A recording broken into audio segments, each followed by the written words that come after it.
My friend, I'm going to light a candle now. Tell me if it makes a difference at all.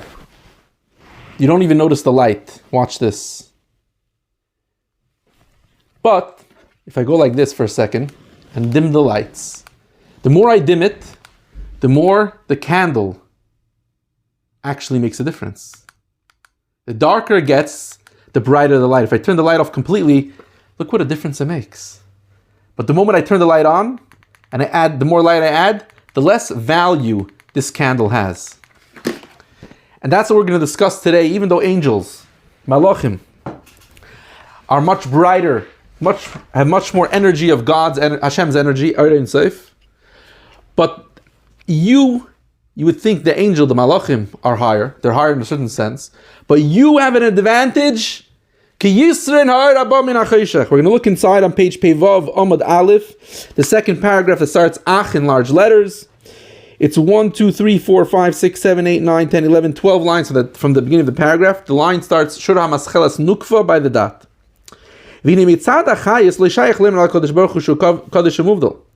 Relative to the energy, you can't say that God is separated. It implies there's something separate besides God. But God is separated from him. In truth, we say, where's God's place? So in other words, for God, God is everywhere. Hashem is everywhere. There's no place that's separated from Hashem. When we say that there's a difference where God is, where Hashem is, that's relative to the creation. And just to show you a small little illustration for this that I made, we have over here the four worlds and our physical world. So we have over here, you can see this? We have the world of Atzilus. It's the first world. There you see the light is very strong. That's where the angel is. But then there's a parsa, there's a line in between that doesn't let all the light out, so the light gets smaller. This angel gets the energy from that angel from the world above, and it starts saying Kaddish. Kaddish means the energy in the world that's higher than me is separated from me. Then the energy goes down through the process to the world of Bria. The world of Bria, the angels, the Malachim on the world of Bria also say Kaddish. They're saying Kaddish to this energy. Then the light goes even further down to the world of Asiya, which is divided into two parts. This is the first world that has a physical part of it. All these three worlds are only spiritual, exclusively spiritual. Asiya has two parts: a spiritual part where there's angels, and that these angels also say Kaddish. Then there's Asiya Gashmi, which I live in, and hopefully you too. That's where we are. See how the light gets so small there? Do you see that? The light is so small. Let's look at it inside.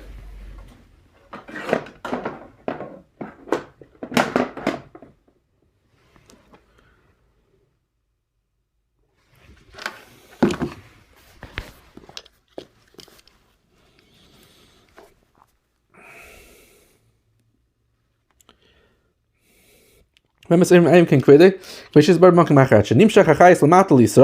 the energy comes down to the Jewish person, the yid that's enclosed in the body, he's separated, he exists on its own. And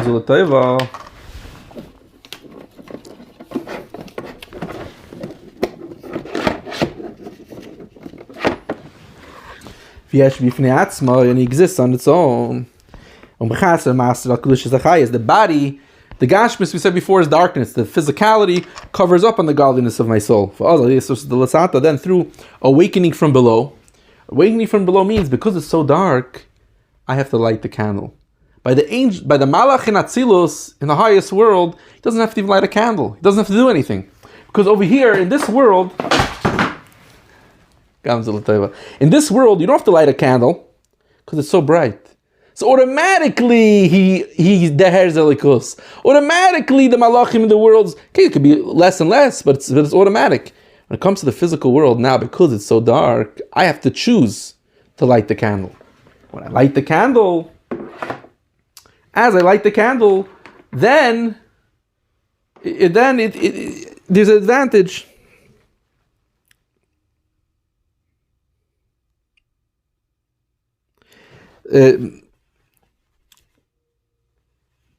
nullifying the physical body relative to spirituality, and the source of its energy, revealing the light of Hashem down here. Like we said before, through saying Baruch Ata, Baruch is drawing down Atzvos Umahos. The body is shaykh to say that it's separated. Therefore, the angels also say, Malachim also say Kaddish. Because the energy that goes through, it doesn't just come from nowhere. Like I said, it's a process. It goes from the angel, first the Malachim of Atzilus, then to Yetzira, Bria, Asiya, and then that energy from Hashem, the light from Hashem comes down through those three worlds, through those Malachim, until it comes to me.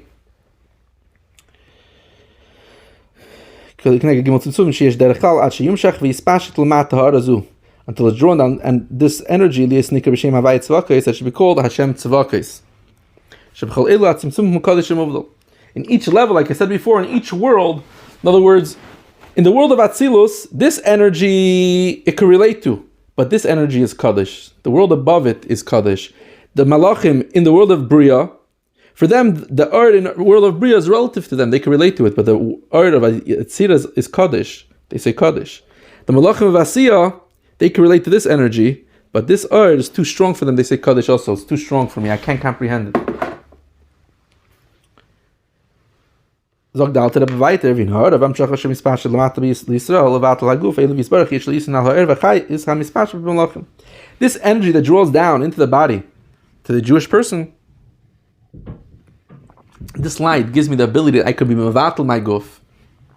The advantage of light that comes from darkness, that there's more light and joy. Why? There's more joy because the body itself also becomes a merkava to God's unity. Like we explained yesterday's share, merkava is like the car. A car doesn't have an opinion on its own. Whatever the driver wants to go, that's where it goes. That's why we say Hashem Elokeinu, my God. Shalonu mamish, really mine.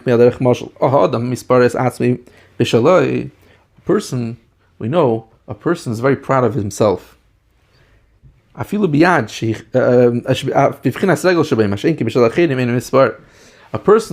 is very proud of his own foot, even the lowest part of his body, the foot, his smelly foot. He loves it better and more proud of it than someone else's hand. Even though a hand is much more refined, meaning for a regular person, I saw a video. This this individual that had their hand didn't have hands. They used their toes to do everything, to cook, to clean, to play, whatever it is. But a regular person, their feet, all it does is walking. The reason why it's the lowest is because it has the lowest energy of the body, and it can't really express too much.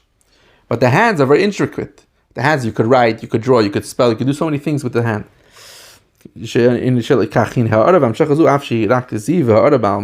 This ha'ara, even though it's only a reish, when very low, that it's a foot to the main energy of above, they can't spread itself throughout the body. This light is called a head compared to it. Nevertheless, it's Elokeinu, and I want to just do this over here. We'll fill it out as we go. I showed it yesterday, but I had to erase it. So we're going to recreate this chart of the advantages. And I think yesterday also wasn't clear. So I want to make it a little more clearer. We have over here, the first thing we wrote is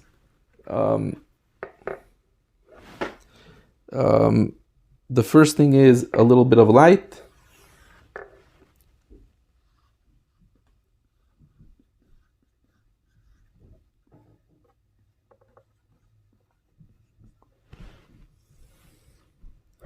And then we said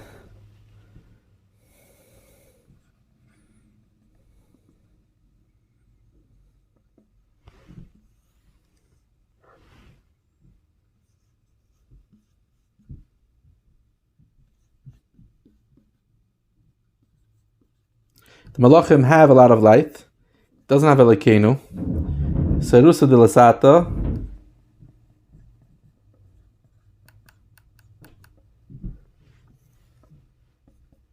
So far we have over here, if you could see this, we have the malachim, the angels have a lot of light, but they don't have a lekeinu. It's not a God that they can relate to.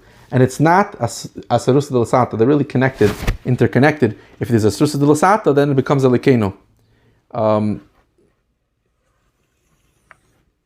We have a little bit of light, but it's our God. It's a God that we can relate to. And the son is the foot of his father. It's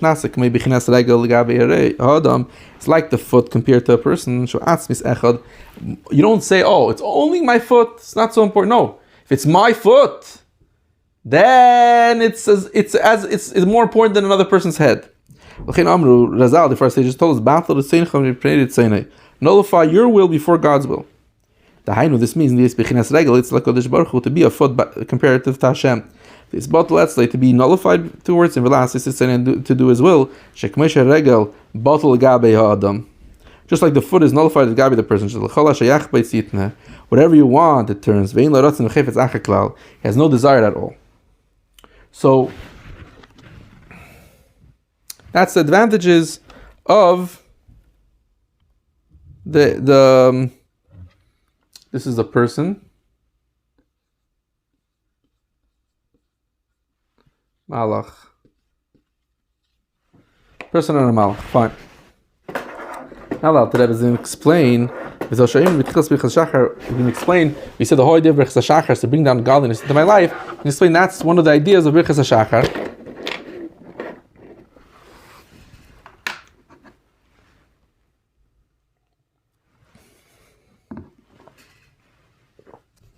This is what we say in the beginning of the morning brachos.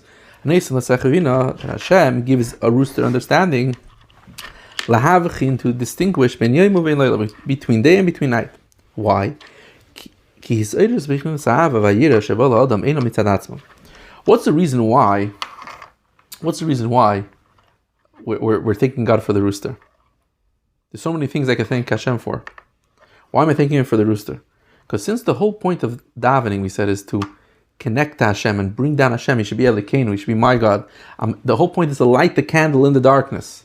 How do I do that? One of the first steps is to realize that everything in this world didn't come out of nowhere. If I realize I'm a foot to Hashem, I'm connected to Hashem like a foot's connected to a person. A son's connected to his father because the son is the foot of the father. So too, how do I realize that? The way Sechvi doesn't only refer to a rooster. Sechvi refers to the Malach Gavriel, which is also called Gever. And what does it mean? First of all, look at the rooster.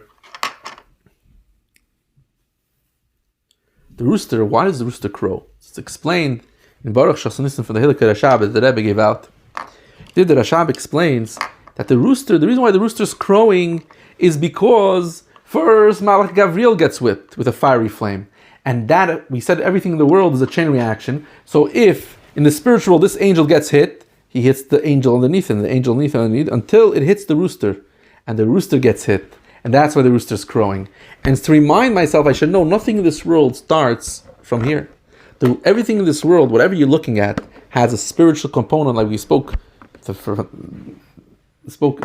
main idea of davening is the idea of to connect to the ruchnius, to connect to Hashem, to realize that Hashem is really my spiritual energy. So Alter Rebbe says inside like this. Why?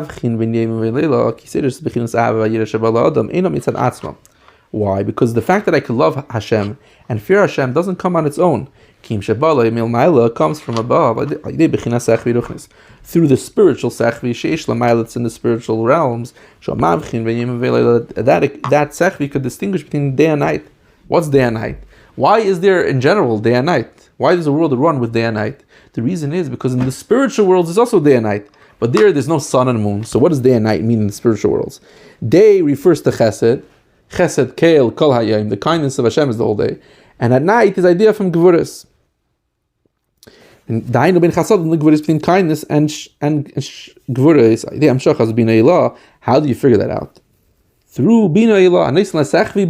Bina is discernment.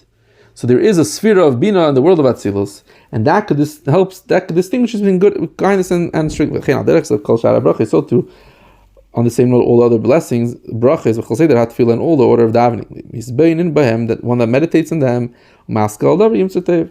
So if you look at all the brachas of birchas hashachar and the brachas of davening, it's not random.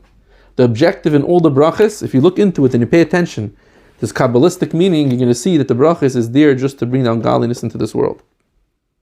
In other words, there's two ways to look at davening. One way of davening is, I'm asking Hashem to give me physical needs. Another way is, I'm asking Hashem to give me spirituality. And one of the ways that Hashem gives me spirit, but in the physical world, spirituality comes in a form of physicality. When it comes to the physical world, the spirituality is intertwined with physicality since Achet Tzadas. So, the question is, again, what am I focusing on?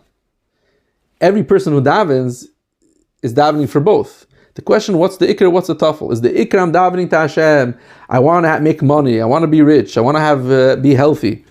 Rifa'enu, Baruch Aleinu. Or the ikr is, I want a spiritual healing. I want a tshuva, which is spiritual healing. And I want money, which money is ein asher ela b'das. I want to connect to Hashem and know Hashem, and I want to have bitachon, I want to have a spiritual light in my soul. And the way to have it is through having money, I want to see Hashem, how He expresses Himself in the money, in the healing. I want to connect to Hashem on all different levels. But in order to bring down this love that should come from a spiritual world, first I have to, so to speak, soften up the body, and to subdue it.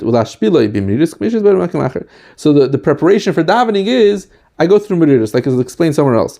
Like it says in the puzzle, Hashem is close to the brokenhearted, and the crush of, and Hashem helps the crush of spirit. Like it says in the pasuk, you want to bring a sacrifice, a carbon to Elikim, is through a broken spirit. When you feel broken, why? In order to draw down from Yud Kei Vav Kei to Elikim Shalanu. So first you need to make a zebach Elikim. Through that, Havaya is revealed. And it calls it This is the koil without a vav, not drawing anything down. This is davening, and this the reason why the davening took up so much of this mimer is because davening is a process going milmata l'mayla, and therefore I'm making the moves.